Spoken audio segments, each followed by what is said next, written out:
Hello everyone, welcome back to our channel future academy. நான் உங்க சிவகார்த்தி. இந்த வீடியோல நம்ம அண்ணா யூனிவர்சிட்டி காலேஜ்ல நமக்கு எது மாதிரியான டிபார்ட்மெண்ட்ஸ் இருக்கு அப்படிங்கிறது தான் இந்த வீடியோல பார்க்க போறோம். ஆக்சுவலா பாத்தீங்கன்னா அண்ணா யூனிவர்சிட்டிக்கு யூனிவர்சிட்டி டிபார்ட்மெண்ட்ல ஃபர்ஸ்ட் கேம்பஸ் பொறுத்த வரைக்கும் சிஇஜி கேம்பஸ், ஓகேங்களா?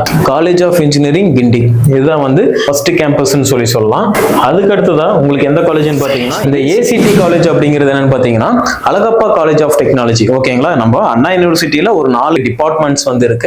அதுல வந்து சிஇஜி வந்து ஃபர்ஸ்ட் கேம்பஸ் சொல்லலாம். அடுத்தது ACT campus Alagappa college of technology. And அடுத்ததா பாத்தீங்கன்னா யூனிவர்சிட்டி டிபார்ட்மெண்ட் ஆஃப் அண்ணா யூனிவர்சிட்டியில எஸ்ஏபி, இந்த காலேஜ் என்னன்னு பாத்தீங்கன்னா ஆர்கிடெக்சர் கோர்ஸ் கொடுக்கக்கூடிய ஒரு முக்கியமான காலேஜ்னு சொல்லலாம். அடுத்ததா ஃபோர்த்தா எந்த காலேஜ்னு பாத்தீங்கன்னா அண்ணா யூனிவர்சிட்டியில MIT college, Madras institute of technology. இந்த 4 கேம்பஸ் டிபார்ட்மெண்ட்ஸ் வந்து அண்ணா யூனிவர்சிட்டியில இருக்கக்கூடிய ஒரு முக்கியமான காலேஜஸ் சொல்லலாம். உங்களுக்கு இந்த அண்ணா யூனிவர்சிட்டியில சீட்ஸ் கிடைக்கணும் அப்படின்னா என்ன கட் ஆஃப் ரேஞ்சில இருந்தா சீட்ஸ் கிடைக்கும் அப்படின்னு பாத்தீங்கன்னா ஒரு கம்ப்யூட்டர் சம்பந்தமான கோர்சஸ்ல எடுக்கணும்னு நினைச்சீங்கன்னா கண்டிப்பா ஓசி பிசி கம்யூனிட்டி ஸ்டூடெண்ட்ஸ்க்கு 199 அந்த ரேஞ்சில் இருந்தீங்கன்னா தான் சீட்ஸ் கிடைக்கும். இதே எஸ்சி ஸ்டூடெண்ட்ஸா இருக்கீங்க அப்படின்னு சொல்லி பாத்தீங்க அப்படின்னா குறைஞ்சது 195 ரேஞ்சாவது நீங்க கட் ஆஃப் இருந்தா தான் சீட்ஸ் கிடைக்கும் ஃபார் கம்ப்யூட்டர் சயின்ஸ் ஒரு சிஇஜி எம்ஐடி இதுக்கெல்லாம் கம்பேர் பண்றப்ப சொல்றோம். எல்லாருமே மெயினா ஃபோக்கஸ் பண்ணி படிக்கணும்னு நினைக்கிற காலேஜ் வந்து இந்த அண்ணா யூனிவர்சிட்டி தாங்க. அண்ணா யூனிவர்சிட்டியில இது மாதிரி டிபார்ட்மெண்ட் காலேஜஸ் எல்லாம் இருக்குங்கிறது உங்களுக்கு இப்பதான் ஃபர்ஸ்ட் டைம் தெரிஞ்சதுன்னா உங்களோட ஃப்ரெண்ட்ஸுக்கும் ஷேர் பண்ணி வைங்க, லைக் பண்ணிருங்க.